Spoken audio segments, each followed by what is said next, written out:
À 58 ans, je croyais que tout était fini. Plus de frissons, plus de regards volés, juste le silence, les souvenirs et une vie rangée après le deuil. Mais ce soir-là, le meilleur ami de mon fils a franchi ma porte, et ce qu'il m'a fait vivre, jamais je n'aurais imaginé ça.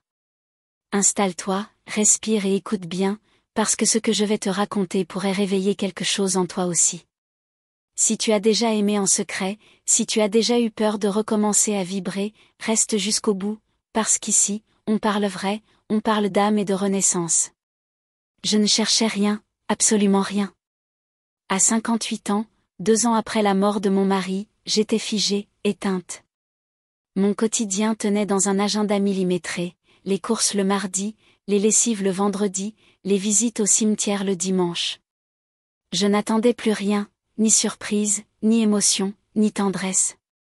Je faisais ce qu'on appelle « tenir debout », mais c'était creux à l'intérieur. Et puis, ce vendredi-là, tout a changé. Mon fils, Samuel, rentrait pour le week-end. Il m'avait prévenu qu'il ne serait pas seul, il avait invité son meilleur ami d'enfance, Julien, à passer 2 jours à la maison. Il sort d'une rupture difficile, maman. Il a besoin d'air, d'un peu de calme. J'ai dit oui, machinalement, sans réfléchir. Quand ils sont entrés, je suis sortie de la cuisine en essuyant mes mains, et là, j'ai entendu son rire. Pas celui de mon fils, non, celui de Julien, grave, rassurant, riche. Et quand j'ai levé les yeux vers lui, je me suis figée. Il n'était pas juste le jeune garçon maladroit que je me rappelais vaguement. Il était devenu un homme, sûr de lui, le regard franc, le sourire discret, presque timide. Il m'a regardé droit dans les yeux, et j'ai senti un frisson que je ne m'étais pas autorisé depuis des années. « Bonsoir, madame », a-t-il dit. « Appelle-moi juste Claire », ai-je soufflé. Il a souri. Ce sourire-là, je ne l'oublierai jamais. Il ne disait rien d'ouvertement séducteur, il disait juste « je vous vois ». Et ce regard, il est resté sur moi 1 seconde de plus qu'il ne fallait, mais pas trop, juste assez pour réveiller ce que j'avais enterré depuis longtemps. Le soir, en préparant le dîner, j'essayais de me convaincre que j'avais rêvé, que j'étais ridicule, que ce n'était qu'une politesse. Mais mon cœur battait différemment. Quand il s'est assis à table, il m'a posé des questions sur ma cuisine, mes lectures, mon travail. Il ne me parlait pas comme à la mère de son pote, il me parlait comme à une femme présente, vivante. Et ce que j'ai ressenti à ce moment-là, ce n'était pas une attirance, pas encore. C'était une secousse, une lumière soudaine dans un couloir où tout avait été sombre trop longtemps. J'ai compris, même sans le chercher, que la vie venait de frapper à ma porte. Le lendemain matin, j'ai mis plus de temps que d'habitude à choisir ma robe. Pas pour séduire, non, mais parce que je voulais me sentir jolie. Ça faisait longtemps, trop longtemps. Julien s'est levé le premier. Il m'a trouvée dans la cuisine, encore décoiffée, concentrée sur ma cafetière. « Vous êtes matinale », a-t-il souri. Moi aussi. Et il avait encore ce regard. Il ne glissait pas sur moi, il s'arrêtait. Pas comme le regard d'une maman ou d'une vieille dame bienveillante, mais comme le regard de quelqu'un qui compte. J'ai rougi. Moi, veuve, rangée, j'ai rougi, et j'ai senti une chaleur douce monter dans ma poitrine. Durant le week-end, les moments entre nous se sont multipliés. Toujours simple, toujours discret, mais chargé de quelque chose d'indéfinissable. Un soir, il m'a aidé à mettre la table pendant que Samuel était sous la douche. Nos mains se sont frôlées. Pas un frisson, une vague entière. J'ai voulu reculer, faire comme si, reprendre le rôle, mais son regard m'a retenu. Vous avez toujours les yeux aussi beaux. Je n'ai rien répondu. Je ne pouvais pas. Qui m'avait dit ça pour la dernière fois? Qui avait posé les yeux sur moi sans filtre, sans pitié? Je ne savais plus. Ce soir-là, pendant le dîner, il parlait avec mon fils, riait, plaisantait, et moi, je faisais semblant de suivre, mais mes pensées étaient ailleurs. Je regardais ses mains, sa bouche, son cou. Je n'étais pas dans un fantasme de femme frustrée, j'étais dans un réveil lent, profond, troublant. Julien ne forçait rien. Il n'était jamais déplacé. Il ne m'a jamais touché autrement que du regard, mais il m'envoyait des éclats de présence, des signes silencieux, une intensité contenue qui me faisait presque peur. Quand il me parlait, j'oubliais mes douleurs, mon veuvage, mon vide. Il me parlait comme si j'étais une femme entière, pas une survivante. Et c'est là que j'ai compris, ce que je ressentais n'était pas un caprice, ni un jeu. C'était un cri que je retenais depuis 2 ans, un cri que je ne savais même plus formuler. Et ce garçon, non, ce jeune homme, en devenait le déclencheur. Ses mains ont dansé sur ma peau avec une lenteur presque irréelle. Il ne cherchait pas l'excitation, il cherchait l'intensité.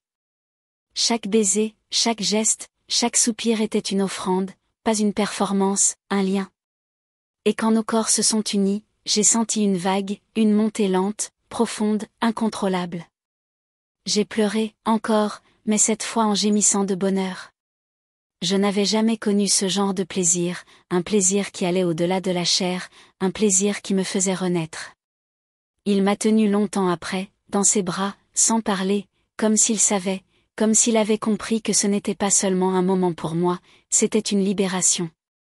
Et dans ce silence-là, j'ai su que cette nuit resterait en moi, non pas comme une folie, mais comme une vérité. Je me suis réveillée avant lui. La lumière du matin passait à travers les rideaux, douce, presque dorée. Je suis restée un moment allongée à l'écouter respirer. Il dormait paisiblement, un bras autour de moi, comme s'il me protégeait encore, même dans ses rêves.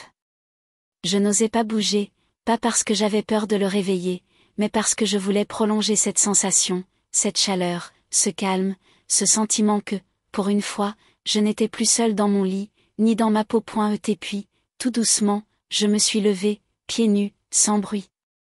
Je suis allée jusqu'au miroir de la salle de bain. Je me suis regardée longuement. Je ne me suis pas vue plus jeune, je ne me suis pas trouvée transformée, mais je me suis vue vivante. Mes cheveux épars, mes yeux encore embués, ma peau un peu marquée, mes traits portaient autre chose, une lumière, un éclat, un secret. Et j'ai souri. Un vrai sourire, pas forcé, pas poli, pas pour les autres. Un sourire pour moi. J'ai passé mes doigts sur ma joue, là où il m'avait caressé, et j'ai murmuré à mon reflet, « Tu t'es réveillée, Claire ?» Je suis descendue dans la cuisine, j'ai lancé le café, et pendant que la machine ronronnait, j'ai repensé à tout. Pas avec honte, pas avec peur, avec gratitude. Cette nuit, ce n'était pas une folie, c'était une renaissance. Julien est descendu quelques minutes plus tard, les cheveux en bataille, le visage encore endormi. Il m'a regardé, pas comme si quelque chose avait changé, mais comme si tout avait changé.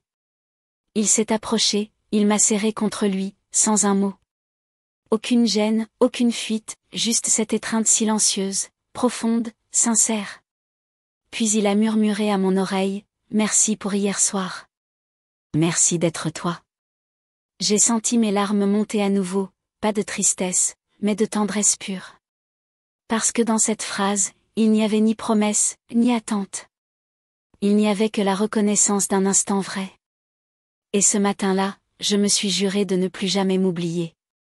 Il n'est pas resté, pas par fuite, mais parce que la vie, tout simplement, continuait. Mon fils est rentré ce dimanche soir-là, le cœur léger, les bras chargés de blagues et de souvenirs de son week-end. Et moi, j'étais là, dans la cuisine, le cœur encore chaud d'une nuit que personne ne devait connaître. Julien, lui, n'a pas joué la comédie. Il est resté naturel, respectueux, discret. Mais dans ses gestes, dans sa façon de me regarder quand mon fils avait le dos tourné, il y avait une trace, un secret, un lien.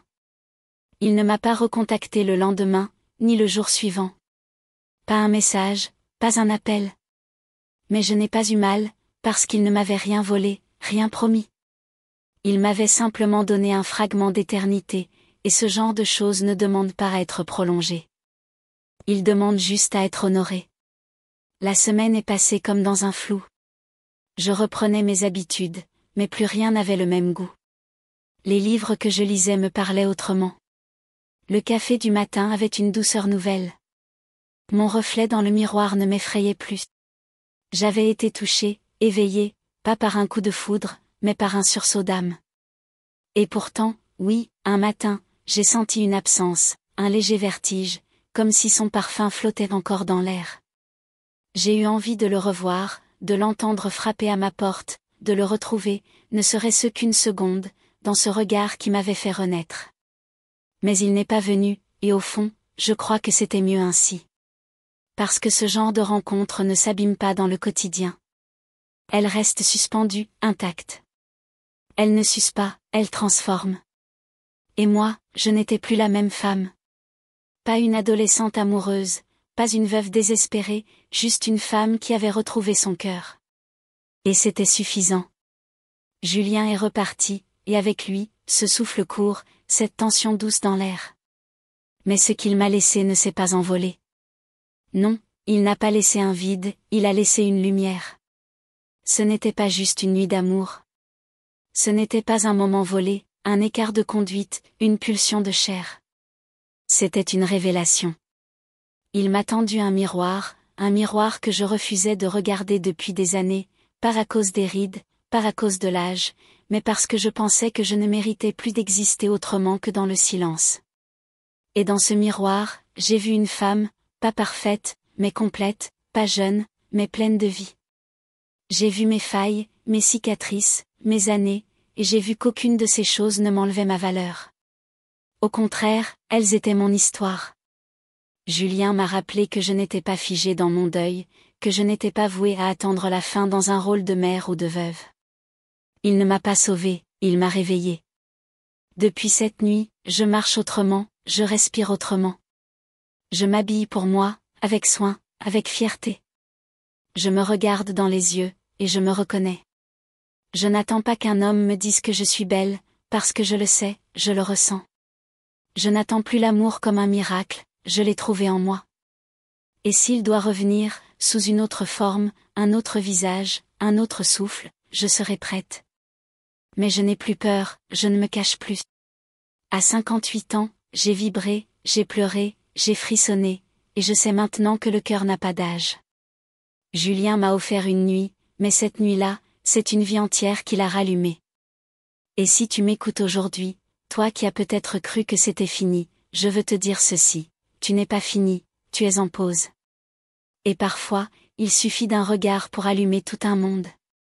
Si cette histoire t'a touché, si toi aussi tu t'es déjà senti oublié, mis de côté, figé dans une routine où le cœur ne bat plus aussi fort, alors sache une chose, tu n'es pas seul, et il n'est jamais trop tard.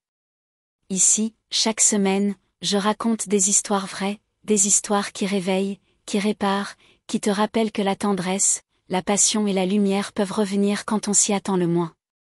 Abonne-toi pour ne plus jamais oublier que, même après les tempêtes, il existe encore des nuits qui changent tout. Active la cloche et laisse un commentaire si tu crois, toi aussi, que le cœur n'a pas d'âge.